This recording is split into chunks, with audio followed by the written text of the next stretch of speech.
Salut à tous, bienvenue sur mon émission. Ça fait longtemps, très longtemps que j'ai pas repris ça. Mais bon, hein, c'est la vraie vie, hein, avec les contretemps, les aléas, les trucs, les priorités. Mais bon, en tout cas je suis là. Et bon, si vous cherchiez bien dans les parages, vous m'auriez trouvé. Mais bon, en tout cas on reprend du service. Et puis moi ça me fait toujours plaisir de reprendre Game Talk, de filmer, de parler de basket et tout. Et voilà quoi. Donc on est parti.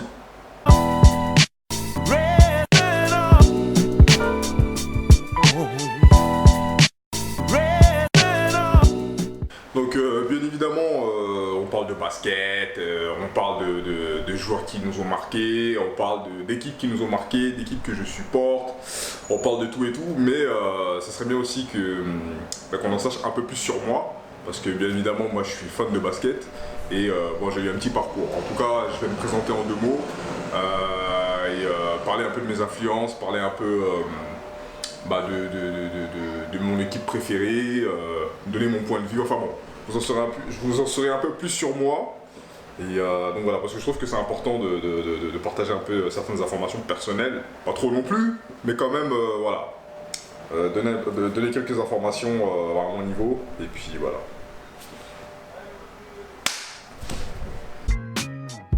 Qui suis-je? Très bonne question. Bah, je dirais juste Joe. J'en dirai pas plus. Je vais pas donner mon vrai nom, mes informations personnelles. Hein. On sait jamais. Ça reste confidentiel. Sauf pour ceux qui me connaissent, bien évidemment. Bah voilà. Juste Joe. Désolé, il y avait un mec qui criait des fous dehors quand même. C'est des aléas du direct. Hein. Enfin, du direct, vous m'aurez compris. Donc, moi, c'est Joe. Et puis voilà. Déjà, c'est bien. Vous avez un nom. Voilà, c'est tout.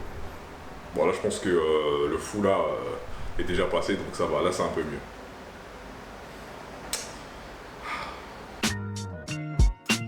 Alors j'ai commencé le basket déjà en club en Benjamin.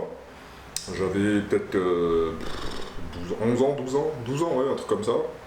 Ensuite, sachant que je jouais un petit peu au basket dehors, hein, je jouais en street avec mon frère et tout. Mais concrètement en club, j'ai commencé en Benjamin, ensuite j'ai continué en minime. Sachant qu'en Benjamin, ouais, j'étais en Benjamin départemental, ensuite minime région. Ensuite j'ai arrêté le basket parce que, je sais même pas en fait, en cadet, non, j'étais plus en club, mais bon, je continuais de jouer au basket dehors. Et puis, putain, c'est la merde, les gens, je sais pas, ils sont passés le bon, on dirait, ils veulent foutre l'arme à vidéo. C'est grave, hein. Comme je le disais, donc en Benjamin, j'ai joué en Benjamin départemental, ensuite en minime, j'étais en région, j'ai arrêté le basket quand j'étais en cadet, je ne sais pas pourquoi. Peut-être parce que j'avais plus trop la motivation. Ensuite, j'ai repris le basket en senior, bon, c'était département en mode loisir, c'est juste histoire de jouer un petit peu le week-end. Sachant que voilà, je jouais quand même un petit peu à côté dehors, donc bon, j'ai pas vraiment lâché. Même s'il y avait des longues périodes où j'ai arrêté de jouer au basket, voilà, j'avais toujours une petite occasion ou deux de jouer comme ça, et voilà. Et ensuite, après les années seniors, bon, j'ai complètement arrêté en club. Mais pareil, hein, j'ai joué un petit peu en street avec des potes comme ça, quoi. Pourquoi j'ai pas envisagé une carrière pro? Parce que je n'avais pas pour objectif d'être pro, même si c'est vrai que bon, quand tu regardes à la télé ou je sais pas, quand tu vas voir des matchs ça donne envie, mais ouais, pourquoi pas, mais bon, j'avais pas ça en tête, ouais, et puis j'avais pas mis tout en œuvre pour justement entamer une carrière pro, quoi. Mais c'est vrai que bon, potentiellement j'y pensais un petit peu, mais c'était vraiment pas un objectif premier pour moi, quoi.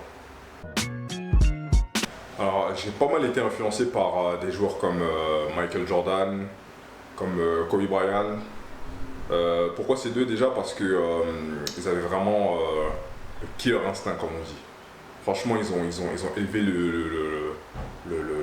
la compétition à un niveau qui dépasse même la compétition. C'est vraiment des compétiteurs hors pair. Même s'il y en a d'autres, hein, mais c'est vraiment ces deux-là qui m'ont marqué. Parce que c'était vraiment flippant. C'est vraiment des étudiants du jeu. Franchement, il te retourne la situation d'un match, mais enfin bon, c'est vraiment deux joueurs que j'ai fortement apprécié, sachant que Kobe Bryant c'est vraiment un joueur que j'ai suivi quasiment toute sa carrière, vu que ça correspondait plus à ma génération. Et Michael Jordan, bien sûr, j'ai suivi, hein, comme tout le monde. J'ai eu la chance de voir un petit peu ce qu'il donnait dans les années 90, où vraiment il était on fire aussi. Pas toujours été on fire, mais bon. En tout cas, ouais. Après, il y a Magic Johnson aussi qui m'a pas mal influencé parce que c'était vraiment un mec polyvalent. Surtout qu'avec sa taille, il était capable de jouer meneur. C'est vraiment un joueur atypique pour moi. Donc il pouvait jouer de la main au poste de pivot, c'était vraiment un truc de ouf. Après, il y a beaucoup de joueurs, hein, vraiment beaucoup. Hein, pas tant au niveau du jeu, mais aussi au niveau de l'attitude, au niveau du mental et tout. Il y avait Iverson aussi que j'aimais bien, mais bon, quand je préférais Kobe à l'époque. Mais bon, en tout cas, ouais, voilà. Hein, Gary Payton aussi, j'aimais bien parce que c'était vraiment un mec insolent qui avait pas peur. Tu pouvais être Michael Jordan, tu pouvais être n'importe qui, le mec était là pour jouer, il avait peur de personne en fait. Donc voilà. Mais après, il y a plein d'autres joueurs, mais bon, voilà, vraiment, c'était vraiment les joueurs que j'avais en tête. Donc voilà. Ouf, j'ai commencé à suivre le basket en 93, si je dis pas de bêtises. Ouais, en 93, ouais, j'étais jeune, très très jeune, hein, j'avais 5 ans, donc si vous faites le calcul, vous saurez quel âge j'ai. Bah non, quoique non, parce que vous savez, ah ouais, si, vous saurez. Ouais. 93, ouais, en plus c'était à l'époque où Chicago était à son premier tripit. C'était à l'époque où vraiment il marchait sur les autres équipes, hein, c'était ouf. Hein. Donc ouais, 93, ouais, j'ai commencé à suivre le basket dans ces eaux-là. Ensuite, je me suis pas arrêté. Bah, mon équipe préférée, sans surprise, hein. Lakers. Mais c'est vrai que j'appréciais quand même à l'époque Orlando Magic. Parce qu'il y avait le duo Hardaway et Shaq. Ouais, je kiffais. Mais en tout cas, ouais, mon équipe préférée, c'est les Lakers. Joueur préféré, je dirais Kobe Bryant. Hein. Ah ouais, Kobe Bryant, même si des fois il m'a énervé, mais d'une force. Mais non, ça reste mon joueur préféré. Mes impressions, bon, il y a des très bons joueurs actuellement, il y a des bonnes équipes, ça joue bien, ça joue vite.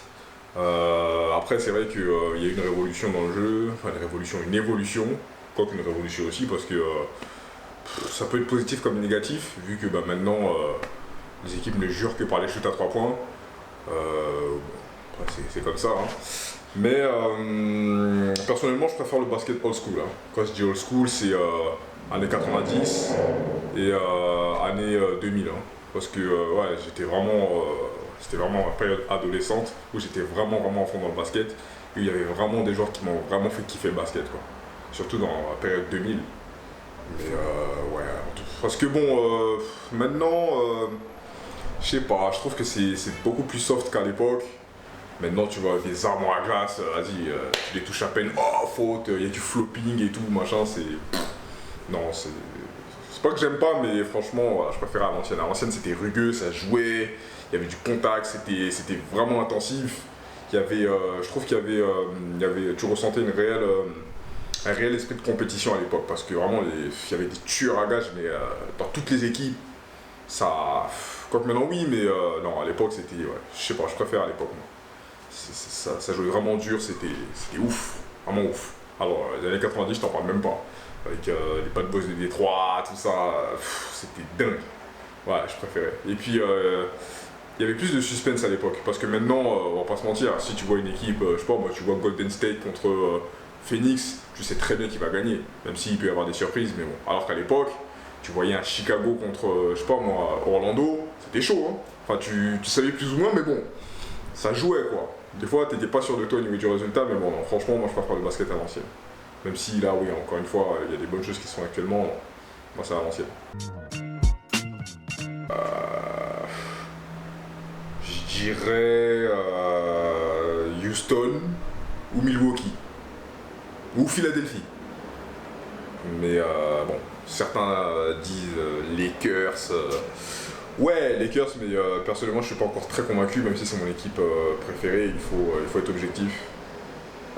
Après, t'as Golden State qui reste malgré tout un concurrent, un prétendant très sérieux, mais avec Mais avec la blessure de 2 jours très importants, ça va être un peu compliqué. En tout cas, ouais, champion. Alors Toronto, je suis pas sûr, hein, parce que là, bon, c'est vrai qu'ils ont créé l'exploit, ils ont bien joué et tout. Mais Toronto, je sais pas, je suis pas sûr. Après, je dis Houston, mais ouais, sans trop de conviction. Mais, ouais, en tout cas, je dirais soit Milwaukee, soit Philadelphie. Au pire, ouais. Ouais, Houston, pourquoi pas, mais ouais, soit Milwaukee, soit Philadelphie. On verra. Hein. Oubliez ce que j'ai dit avant, parce que là, avec tous les trades qu'il y a eu, ça change tout le game. Mais vraiment. Du coup, au niveau prétendant, bah là, on a les Clippers. Et les Lakers, là, ils ont une team plus solide déjà. Donc là, on part sur un derby Angelinos. Après, t'as Philadelphie ouais, qui ont fait des recrutements intelligents. Donc bon, eux, ils sont dangereux. Du coup, bah finalement, pour les prétendants, on place les Lakers et les Clippers, hein, avec Philly aussi. Mais ouais. En tout cas, oubliez ce que j'ai dit avant. Équipe à suivre, bah, je dirais déjà New Orleans, hein, les Pelicans, parce que bon, ils ont le numéro 1, Zion Williamson. Bah, ils ont réussi à récupérer, bon, même si c'est pas encore vraiment finalisé, mais normalement ça sera finalisé à partir du 6 juillet, je crois. Bref, bah, tu auras des Lonzo Ball, Brandon Ingram, Josh Hart avec 2 choix de draft. Bon. Non, ça devrait bien jouer, c'est l'équipe d'avenir. Ensuite, Atlanta, ouais, équipe à suivre, ouais. Avec Cam Reddish, qui d'autre? Dallas. Si Porzingis arrive à tenir cette saison, en tout cas une bonne partie de la saison, ouais, je serais très curieux de voir le duo Porzingis-Doncic. Bah, les Lakers, hein, pour voir un peu ce que ça donne avec Anthony Davis, surtout après la saison donc, catastrophique, là, voir un peu l'évolution, donc équipe à suivre. Voilà, hein. Après, personnellement, c'est mon choix, c'est mon avis. Maintenant, ouais, New York, pourquoi pas, mais New York, ouais, pour l'instant, c'est pas encore ça. Même s'ils ont RJ Barrett, moi, je sais pas. Après, Denver aussi, parce que t'as l'autre là, le jeune là, que je suivais beaucoup à l'époque, Michael Porter Jr. Donc, voir un peu ce que ça donne avec lui. Normalement, il devrait revenir. Et le fils de Manette Ball, hein, Bol. Bol. Il est marrant son nom. Ouais, parce que je pense qu'il a une belle revanche à prendre, vu que de base il devait être drafté dans le top 10, mais bon, à cause des blessures et autres, il a été drafté très très bas. Mais bon. Denver, ouais, pourquoi pas, ouais, équipe à suivre. Donc voilà, je pense que voilà. Maintenant, pour d'autres personnes, il y a d'autres équipes, mais ouais, je pense que pour moi, ouais, c'est ça en fait. Joueurs à suivre, bah, les rookies, hein, les rookies comme chaque année, hein, surtout que là ça m'a l'air très intéressant avec des Zion Williamson, RJ Barrett, Cam Reddish, après t'as des Jackson Hayes, DeAndre Hunter, Ja Morant, ouais, Sekou Doumbouya, bien évidemment, le français, hein. Lui c'est vraiment un joueur que j'ai suivi quand même. Ouais, j'ai bien suivi pendant sa carrière en Pro A, il est Pro B un petit peu. Et ouais, lui normalement il devrait être très très bon. Déjà qu'il est bon, mais je pense qu'il devrait faire des bonnes choses en NBA, j'espère en tout cas. Ouais, hein, après t'as des joueurs qui étaient déjà là, comme des Brandon Ingram, j'aimerais bien voir un peu s'il arrive à confirmer un petit peu les attentes placées en lui. Lonzo Ball aussi. Sinon ouais, c'est surtout les jeunes. Hein. Surtout les jeunes, ouais. Ouais, et bien sûr, Rui Hachimura. Ah oui, attends, comment j'ai pu l'oublier? Ah ouais, sachant que j'avais fait un petit épisode sur lui, ah ouais, lui je vais le suivre à fond. Ouais, Rui Hachimura, et t'as aussi Darius Garland aussi. Ouais, mais ouais, carrément, ouais.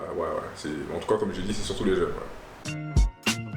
Voilà, donc là c'était plus un épisode un peu plus personnel, hein. C'est un peu une carte de visite, parce que bien sûr, comme j'ai dit, on parle de basket, on parle de trucs et tout. Mais je trouve important de se présenter quand même, d'en savoir un peu plus sur la personne, justement, qui vous présente ces épisodes et tout. Et donc voilà. En tout cas, merci d'avoir suivi. Ou en tout cas, je vous remercie d'avance. Et puis la suite au prochain épisode. Enfin, la suite des épisodes. Enfin, vous m'avez compris. Hein. Ah, au fait, n'oubliez pas de vous abonner. Hein. N'oubliez pas de vous abonner, n'oubliez pas de partager. Et voilà. Surtout n'oubliez pas.